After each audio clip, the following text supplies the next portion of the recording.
ఇచ్చినటువంటి సమయాన్ని మనం సద్వినియోగించుకునే వారిగా ఉండాలి. అలాగే మన జీవితంలో చాలా మంది కూడా కోల్పోయినవి తిరిగి మనం సంపాదించుకోవచ్చు.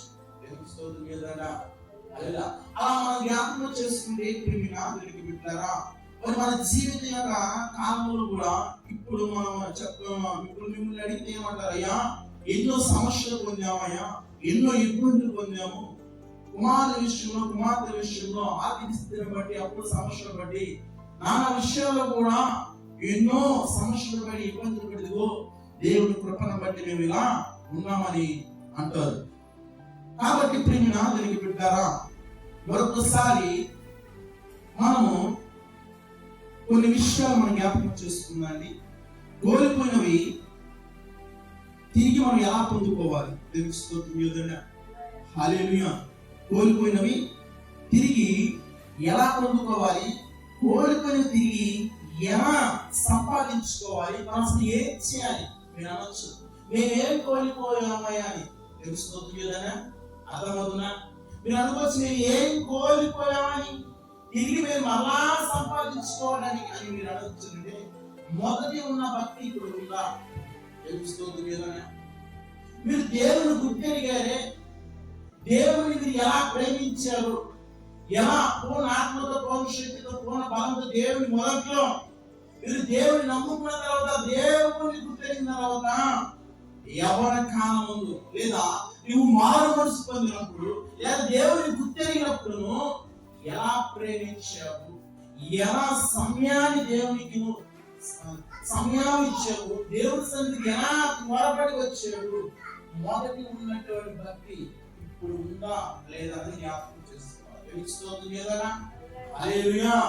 మొదట్లో బాగానే ఉన్నావు కదా, బాగానే ప్రేమించావు కదా, బాగా సమయాన్ని ప్రార్థన చేశావు కదా, ప్రార్థన పెట్టి కట్టగానే దేవుని సన్నిధిలో వచ్చా కదా, మొదటి ఉన్న భక్తి ఇప్పుడు ఉన్నదా లేదా అని జ్ఞాపకం చేసుకోవాలి. తర్వాత రెండోది, ఆత్మీయ జీవితం ఎలా ఉంది? అర్థమవుతుందా? ఆత్మీయ జీవితం ఎలా ఉంది? మన ప్రార్థన స్థితి ఎలా ఉంది?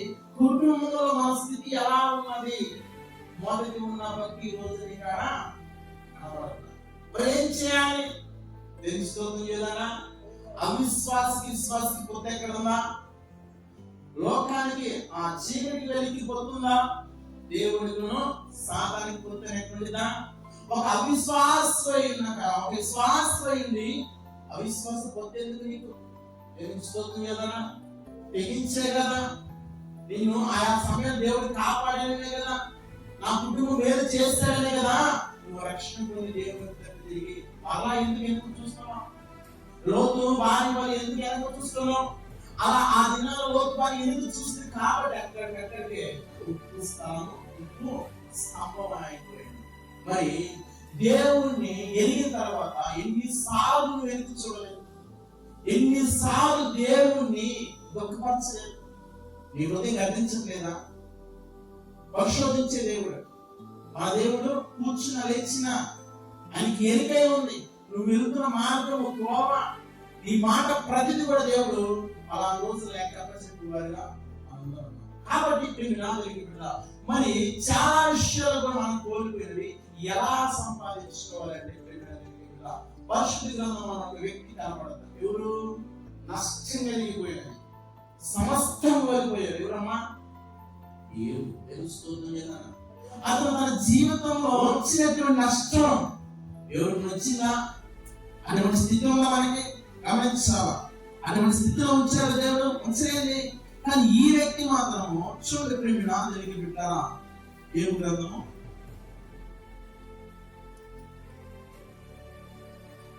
ఏబు గ్రంథము 42:10 చదువుకున్నాడు.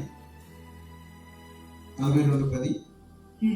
మరియు ఏబు తన స్నేహితుల నిమిత్తం ప్రార్థన చేసినప్పుడు యెహోవా అతనికి క్షేమ స్థితిని మరలా అతనికి దయచేసెను. మరియు ఏబుకు పూర్వము కలిగిన దానికంటే 2 అంతలు అధికము యెహోవా అతన్ని దయచేసెను. పూర్వం ఉన్నది ఆస్తి కంటే 2 అంతల దేవుడు అతనికి దయచేసెను.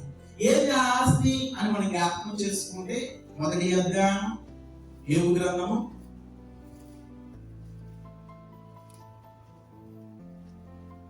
2:9 దేవునికి స్తోత్రం చేద్దండి. హల్లెలూయా. 2:9 అతను భార్య వచ్చి, నీవు ఇకను యథార్థతను వదలకుందువా, దేవుని దూషించి మరణము కమ్ము. దేవునికి స్తోత్రం చేద్దాం. హల్లెలూయా. ఏమంటున్నామా? యోబు సమస్తం కోల్పోయాడు, బిడ్డలు కోల్పోయాడు, ఆయన కలిగినటువంటి ఆస్తి, గొర్రెలు, మేకలు, ఎద్దులు, గాడిదలు మొత్తం కూడా అన్ని కూడా సాతాను కూడా దూసివేశాడు. ఏం చేయాలి? చూడండి, ప్రేమ దగ్గరికి వెళ్ళాలి. చెట్టు కాడ కూర్చొని తన భార్య కూడా వచ్చేమంటుంది తెలుసా? సహనం కోల్పోయింది, ఓర్పు కోల్పోయి, ఇంక నీ యథార్థతని విడిచిపెట్టవా, ఇంక నీ యథార్థత విడిచిపెట్టవా అలా. మరి మన ఆత్మీయ జీవితం యథార్థత ఎలా ఉంది? చిన్న చిన్న చిన్న చిన్న ఆటి విషయాలను మనం బాగా తెచ్చుకుంటాం. భర్త విషయంలో, భార్య విషయంలో, బిడ్డల విషయంలో, కుటుంబ విషయంలో, స్నేహితుల విషయంలో చిన్న చిన్న విషయాలను మనం బాగా తెచ్చుకుంటామే. యోబు పుట్టినటువంటి 10 మంది కూడా మరణించి, తన కలిగినటువంటి సమస్తంలోనికి ఏమీ లేదు, తన భార్య తప్పింది. మరి ఆ భార్య కూడా, మరి 10 బిడ్డలకు జన్మనిచ్చినటువంటి భార్య కూడా యోబు సహనాన్ని ఓర్పుకుందైనా చూడలేకపోయింది. తెలుసుకోవడం లేదన్నా. హల్లెలూయా. చూడండి, వేరే వాళ్ళంటే ఏమో అనుకోవచ్చు, కానీ సొంత భార్య అంటుంది ఏమని? నీ యథార్థతని విడిచిపెట్టవా. తెలుసుకోవడం లేదన్నా. ఏంటి యథార్థత? మన కుమార్తెకు వచ్చిన దెబ్బ తగ్గుతుందని మనం తట్టుకోలేమే. చూడండి, అల్లారు ముద్దులో పెంచుకున్నాడు దేవుడు. అతడు యూదు దేశంలో అతని వాడు ఎవరు లేవు. యథార్థవంతుడు, నీతివంతుడు, అన్ని విషయాల్లో కూడా దేవుడి కని దృష్టికి నిర్ధారుష్టిగా కనపడ్డాడు. వాస్తవమే కదా? మరి అలాంటి వ్యక్తికి సమస్య, ఇబ్బంది వచ్చింది. తెలుసుకోవద్దు ఏదైనా డబ్బు పోతే మళ్ళీ సంపాదించుకోవచ్చు, అంతేనా? రెండేమైంది? బిడ్డలు పోయారు, కలిగినటువంటి ఆస్తి సంపాదన మొత్తం పోయింది, చెట్టు మీద కూర్చొని ఏడుస్తూ ఉన్నాడు. తెలుసుకోవద్దు ఏదైనా అటువంటి సమయం వచ్చి భార్య మాటలు వచ్చమ్మా ఏమన్నా ఇకను తెలుసుకోవద్దు చెప్పాలా. అతను భార్య వచ్చి, ఇకను యథార్థను వదలకుందువా, దేవుని దూషించి మరణకము. అతడును మూర్ఖరాలు మాట్లాడినట్టు నువ్వు మాట్లాడుచున్నావు, మన దేవుని వలన మేలు అనుభవించిందిమా, కీడు మనకు అనుభవించదగదా అని ఈ సంగతులు ఏ విషయం యోబు నోటి మాటను పాపం చేయలేదు. హల్లెలూయా. చూడండి, యోబు చేసినటువంటి భక్తి యథార్థత భార్య కూడా జీర్ణించుకోలేకపోయింది. ఇన్ని సంవత్సరాల నుంచి యోబు ఎలాంటి వాడు భార్యకు తెలియదా? ఏమంటుంది సమా?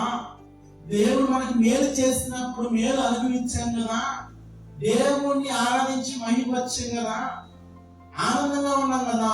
ఇప్పుడు కీడు మనకేమన్నా తగదా? మనమేమన్నా ఆకాశం నుంచి ఊడిపడ్డామా, లేకపోతే పరిశుద్ధమా?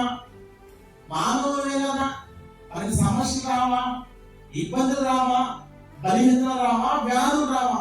అది దేనికి వచ్చినప్పుడు వారికి ప్రార్థన చేయాలి. రోజు మనం వేరే తెలుసుకోవాలి. ఒకసారి మన జీవితం దేవుడు పరీక్షిస్తూ ఉంటాడు. ఇక్కడ యోబు జీవితం జరిగింది అలాంటిది. దేవుడికి సాతానికి పోరాపోటీగా ఉంది. దేవుడు నా బిడ్డని కాదు నా బిడ్డని సాగు. ఈ విషయంలో యోబు తెలుసా? ఈరోజు నా నమ్మకం ఎలా ఉంది, యథార్థత ఎలా ఉంది, దేవుడికి ఇష్టంగా ఉందా, దేవుని మీద భయముతో భక్తి చేస్తున్నావా? యోబు చూడండి, మాట నోటి మాట ఏ విషయంలో కూడా తప్పు చేయగల తెలుసుకోలేదనా. అది ఏం బాగొట్టుకున్నాడు? సమస్తం బాగొట్టుకున్నాడు. మరి ఎలా సేవించుకున్నాడు? అది యథార్థతను బట్టి ప్రతి విషయంలో కూడా దేవుని ఎలా ప్రార్థన చేసే తెలుసా?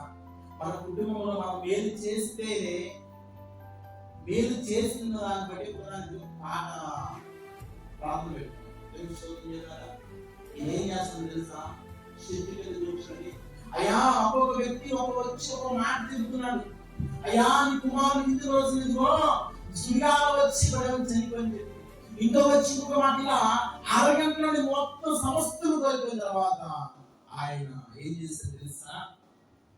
నా ఇంట్లో ప్రార్థన స్తుతికి ఏమైందయ్యా అంటే నా యొక్క సమస్తము కోల్పోయింది. కుమారుడు మరణించాడు, ప్రార్థన పెట్టుకుంటామా? సమస్తం పోయింది, ప్రార్థన పెట్టుకుంటామా? మరి ఈ రోజు మనం ప్రార్థన పెట్టుకుంటే దేనికి ప్రార్థన పెట్టుకున్నాము?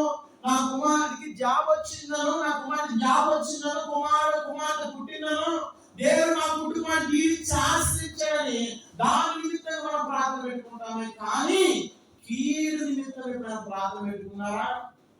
పెట్టుకోము. దేనికి స్తోత్రం చేద్దామా? దేనికి పెట్టుకోము? మనకి ఇప్పుడు వేరే కావాలని చేస్తాం. దేనికి స్తోత్రం చేద్దామా? హల్లెలూయా. అప్పుడప్పుడు దేవుడు నా కుటుంబం సమస్య పెడుతూనే ఉంటాడు. మనం గమనించాలి. ఈ సీజన్ లాంటి వస్తామంటే పోతూ ఉంటాయి, కానీ మనం తిరిగి ఈరోజు గమనించాలి. ఈ యథార్థత అలాగే ఉందా? మొదట ఉన్నటువంటి యథార్థత, భక్తి అలాగే ఉందా? ఉంటే దేవుడు ఏమంటున్నా తెలుసా?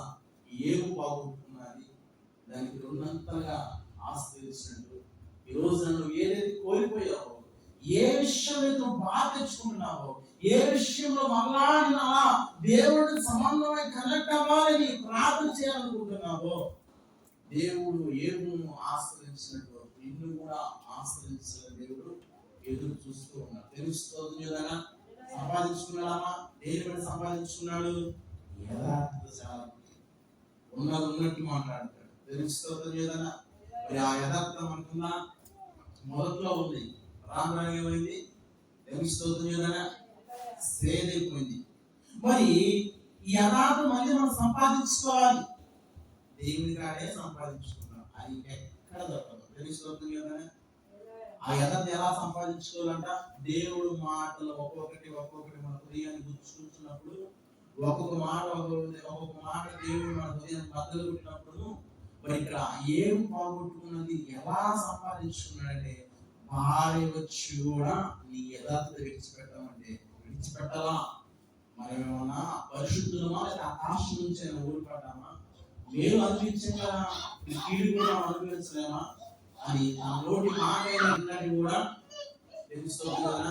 మాట్లాడు. తెలుస్తుంది కదా? ఏం సంపాదించుకున్నాడమ్మా? ఎంత సంపాదించుకున్నాడు? 2 అంతలు సంపాదించుకున్నాడు. తెలుస్తుంది కదా? హల్లెలూయా. మరి మనం కూడా సంపాదించుకున్నాగా? ఏం సంపాదించుకున్నాడు? యథార్థత. తెలుస్తుంది కదా? యథార్థత ఏంటంటే